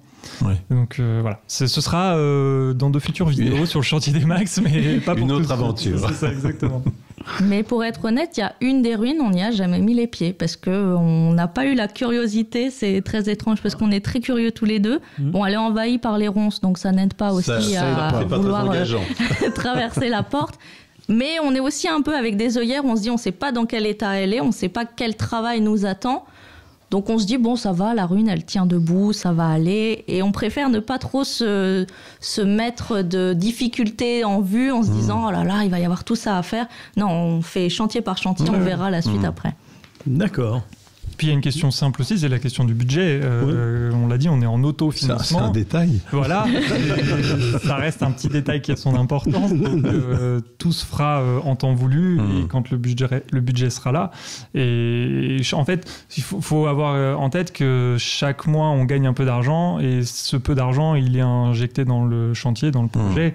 Donc parfois, il y a des mois où on gagne un peu plus, des mois où on gagne un peu moins. Donc c'est pour ça aussi qu'il avance à un rythme qui est un petit peu étrange. On n'a pas une échelle de temps qui est la même que les professionnels qui construisent des maisons, qui doivent rendre la maison le plus vite possible pour en construire une autre après, et ainsi de suite. Nous, on construit vraiment au jour le jour. Donc il y a des mois où on a l'impression que ça avance énormément parce qu'on a réussi à passer des grosses commandes, et puis le mois d'après, on fait un petit peu plus traîner, ou alors on fait des choses qui nous coûtent moins cher, typiquement des carrés potagers 100% récup, parce que ça nous a coûté 0 € et que ça nous occupe, et que de toute façon, il fallait le faire un jour ou l'autre. Donc voilà, c'est aussi ça, le rythme du chantier, de notre chantier, qui est un petit peu particulier. Mais c'est ce que les gens ont eu du mal à comprendre au début, parce qu'il y en a plein qui nous disaient mais pourquoi vous n'avancez pas sur la maison pour pouvoir emménager le plus tôt possible et puis économiser un loyer. Et en fait, on leur explique que déjà, nous, ça nous fait du bien de travailler dehors un peu pour se changer les idées. Je pense que pour les gens aussi, c'est bien de voir autre chose que juste si on fait de l'isolation pendant 3 semaines, ça fait beaucoup de vidéos, à voir toujours la même chose, ça peut être un peu pénible. Et voilà, c'est aussi pour des questions de budget ou d'attente de matériaux où on se dit, on va avancer un peu sur le mur en pierre, par exemple, parce que ça fait gagner du temps, ça continue à nous faire travailler, à faire des vidéos, tout ça, en attendant de pouvoir financer la suite. Et puis les pierres sont là, j'imagine. C'est ça, oui, on a juste à se baisser et elles sont là, oui. On a vu ça. Alors, vous avez fait votre projet. Au niveau des gîtes, vous avez une idée de la typologie des clients qui seraient à même de venir chez vous ? Alors, les premiers gîtes, on vise plutôt des couples, parce qu'en fait, ce sera pour 2 personnes, uniquement des adultes. Donc, Adult only, alors comme certains hôtels. Alors, justement, la grande question. Voilà. En fait, c'est plus pour une question de capacité et de taille, tout simplement, des gîtes. Le gîte va faire à peu près 30 mètres carrés et on ne peut pas mettre 4 ou 5 personnes dans 30 mètres carrés si on veut qu'il y ait le confort nécessaire derrière. Il y en a qui nous ont demandé est-ce qu'on peut prendre 2 enfants avec nous. C'est compliqué parce que du coup, vous payez le prix d'une nuit, mais le confort, il est largement diminué puisque vous allez être tous les uns sur les autres. Bref. Donc, les 2 premiers gîtes, ce sera 2 personnes chacun, donc plutôt 2 adultes. Et on compte, si le budget le permet, encore une fois, créer un 3e gîte qui sera un peu plus grand, 4 ou 5 personnes, et cette fois plus familial. Et qu'on espère pouvoir faire accessible PMR. Ah oui. Comme ça, on touche aussi des personnes qui... Parce que finalement, dans notre coin, il n'y en a pas tellement des gîtes accessibles PMR. Donc on se dit, voilà, ça peut être... C'est ça, oui, pardon. Donc ça peut être un bon moyen aussi de toucher des gens. Et comme on est dans cette notion de partage, voilà, ça touche des personnes qui sont parfois oubliées. Alors, ceci dit, il y a une chose qui est très importante, parce que j'ai un neveu qui a eu un accident de parachute et qui est en fauteuil roulant aujourd'hui, peut-être pas définitivement, mais aujourd'hui il y est. Et à chaque fois qu'il réserve un gîte PMR, à chaque fois, à un moment, il est obligé de se lever parce que le fauteuil passe pas, parce que la porte est trop étroite, parce que il y a toujours quelque chose qui va pas partout. Il a pas eu une réservation où il a pu vraiment se déplacer partout dans le gîte, quoi. Et donc, soyez vigilants à ça. Ouais, mais c'est pour ça aussi que ce sera le dernier gîte qu'on veut faire, parce qu'on veut déjà tester sur les 2 premiers gîtes, aller aussi plus vite pour pouvoir accueillir les autres plus rapidement. Et comme ça, le 3e, on aura plus de temps, on pourra vraiment se poser les questions de quelles sont les normes. Et prenez contact avec les assos. Oui, voilà, c'est ça. On aura aussi plus de temps pour ce genre, pour discuter avec des personnes, pour se renseigner, tout ça. Donc c'est pour ça qu'on le fait dans un 3e temps. Il y en a qui nous disent, mais pourquoi vous faites pas maintenant ? Moi, je suis en fauteuil, j'ai envie de vous voir maintenant. Et on leur dit, voilà, c'est aussi pour que on puisse être sûr de vous proposer quelque chose qui soit vraiment adapté. Il y a une autre question aussi, c'est que notre terrain, il fait peut-être 2 hectares, mais il n'a pas 2 hectares constructibles. Donc on est obligé de se limiter à la zone constructible. Voilà, pour faire ces gîtes, on a à peu près 5000 m² constructibles, ce qui est déjà grand. Mais là où on veut placer les gîtes, on est un petit peu embêté par une des ruines justement, qu'on veut pas trop grignoter. Et c'est pour ça qu'on se contente de faire 2 premiers gîtes petits, d'une 30aine de mètres carrés chacun, et un 3e un peu plus grand. Si on avait pu faire, et si le budget l'avait permis, faire 3 gîtes de 100 mètres carrés, on l'aurait peut-être fait. Mais voilà, il y a aussi la topologie du terrain qui nous empêche certaines choses. Mais ça vous empêche ad vitam aeternam, ou vous auriez l'occasion de pouvoir agrandir cette surface habitable ? Non, en fait, on est en zone naturelle juste après, et de toute façon... il y a très peu de chances que ça évolue, et nous, on n'a pas particulièrement envie que ça évolue non plus. La zone naturelle nous convient très bien, et puis je crois que l'État, de toute façon, va passer une loi où on doit arrêter l'artificialisation des sols d'ici 2030 ou je sais plus quand. Donc voilà, il y a très peu de chances que cette zone-là évolue en zone constructible, et je pense que c'est très bien comme ça. Et puis on n'a pas forcément l'envie d'accueillir beaucoup plus de personnes, parce que on veut pas que ça devienne un camping, et on se dit si les gens viennent et qu'on leur parle de tranquillité, tout ça, et qu'en fait il y a 15 personnes qui sont assis en train de boire un verre au bord de la mare, on perd un peu cette notion de je suis tranquille à la campagne, je profite du calme et j'entends les oiseaux. Voilà, d'où pas d'enfants. Les enfants calmes. Et puis c'est surtout que pour l'instant, comme il y a des ruines, on se dit s'il y a des enfants qui viennent et que c'est pas encore sécurisé partout, on n'a pas envie d'un accident. Un adulte, je pense que c'est compliqué pour qu'il aille grimper sur une ruine. Il y en a certains, mais un enfant, disons que c'est un peu plus compliqué de l'empêcher de courir partout, donc on veut éviter aussi faire de choses. Du PMR. Alors c'est intéressant parce qu'à chaque fois, effectivement, vous êtes aguerri par rapport à ça.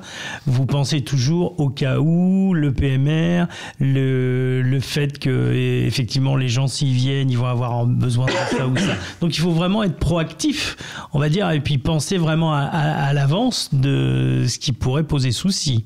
C'est pour ça que ça nous obsède complètement. On ne parle que de ça. Quand on fait une randonnée, on parle des gîtes, du début de la randonnée à la fin de la randonnée, parce qu'on se pose toutes ces questions. Et puis après, on échange aussi avec nos proches qui nous disent pourquoi vous faites pas ça ? Moi, je suis allée dans un gîte, ils faisaient ça. Qu'est-ce que vous en pensez ? Tout ça. Donc c'est vrai qu'on est toujours en train de réfléchir au gîte. Et après, on prend des décisions tous les deux très très vite. On se dit, tiens, j'ai eu une idée. Et en fait, dans la minute, on a pris une décision là-dessus.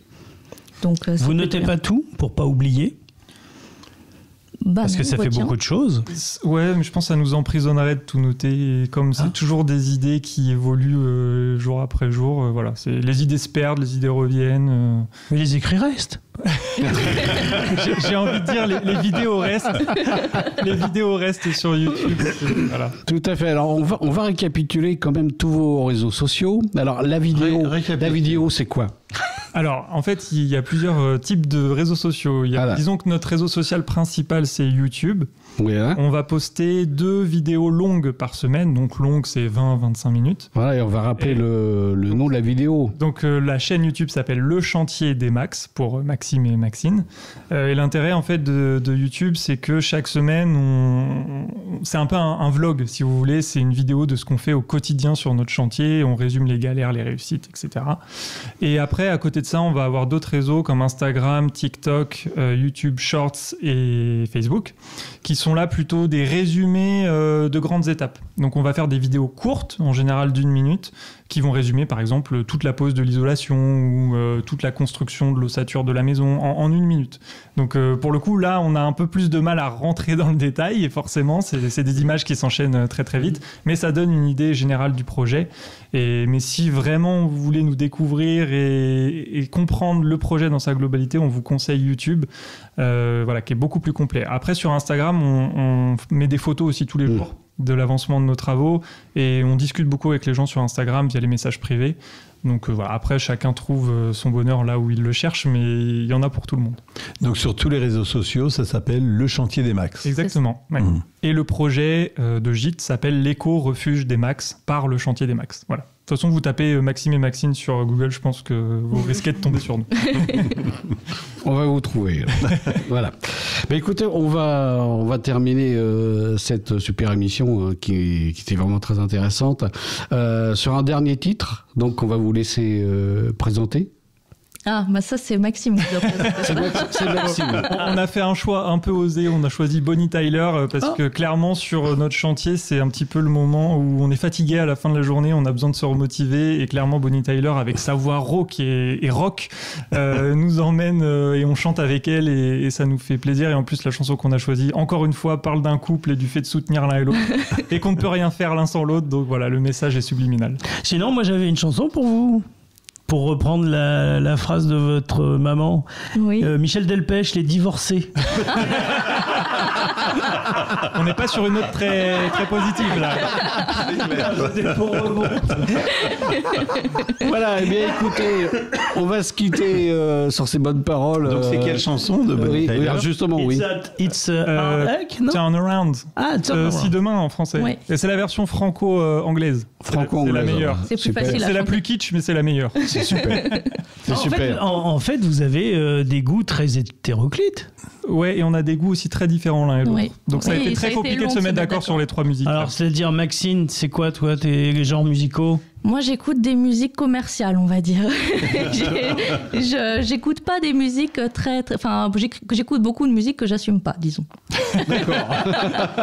Et Maxime, moi, je suis très figé dans les années 80-90, voire 70. Et musique de film aussi. Et musique de film, j'adore les musiques de film. Ah oui, 70. Ouais, mais 70, t'as des goûts de musicaux quand même qui changent, parce que dans. Ah non, mais j'écoute de tout après. Et d'ailleurs, dans les musiques qu'on a proposées, il y a des musiques beaucoup plus récentes, type Orelsan. Orelsan, que j'adore. Ah ouais. Je suis pas difficile en musique. D'accord. Bon, bah, ça prouve ton ouverture d'esprit. C'est ça. Eh bien, les gars, rendez-vous. On va se dire bonjour. On va se dire bonjour. On n'oublie pas de regarder sur YouTube Le Chantier des Max. YouTube, comme d'habitude. Merci à tous, bravo, et à la prochaine fois. Merci beaucoup. Merci beaucoup. Et puis, bonne continuation. Ouais. Merci. Au revoir à vous.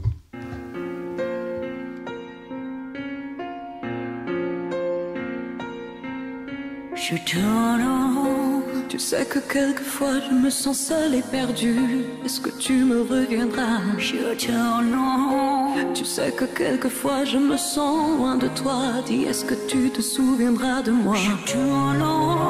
Sur la terre entière je me sens abandonnée. Dis, est-ce que tout ça va changer? Je tourne. Pour habiter ma solitude de mon mieux, moi qui ne sais qu'être deux. Tu sais que quelquefois j'ai peur de toi. Tu sais que quelquefois j'ai peur de de moi. Every now and then I get a little bit restless when I dream of something white. Turn around. Every now and then I get a little bit helpless and I'm like a child in your arms. Every now and then I get a little bit angry and I know I've got to get out and cry. Every now and then I get a little bit terrified, then I see the look in your eyes. Tu sais que quelquefois j'ai peur de toi. Tu sais que quelquefois j'ai peur de moi. Et j'ai tout besoin de toi. Et j'ai tant besoin de t'avoir. Je veux tomber dans tes bras. Je voudrais marcher dans tes pas. En avant de les rêves et de jeux. Continuer sur le terrain. Ensemble nous irons jusqu'au bout du chemin. Je tiendrai dans ton ombre si tu me prends la main. Retiens-moi si je sombre, je suis ta prisonnière. C'est loin de notre monde, j'ai la tête à l'envers. J'ai vraiment besoin de toi. C'est comme à commencer ce soir. Il était une fois une femme amoureuse, peut-être un petit peu trop rêveuse. Tant pis si j'en pleure, tu as tous les droits sur mon cœur.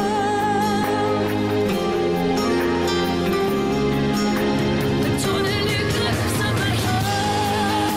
Et j'ai tant besoin de toi. Et j'ai tout besoin de t'avoir. Et je veux tomber dans tes bras. Je voudrais marcher dans tes pas. En avant de les rêves du jeu. Quand on est tous les deux together, we can take it to the end of the line. Love it like a shiner, we'll be all at the time. Moi si je sombre, je suis ta prisonnière. C'est loin de notre monde, j'ai la tête à l'envers. I really need you tonight. Forever to the sun tonight. Il était une fois une femme amoureuse, peut-être un petit peu trop rêveuse. Tant pis si j'en pleure, regarde.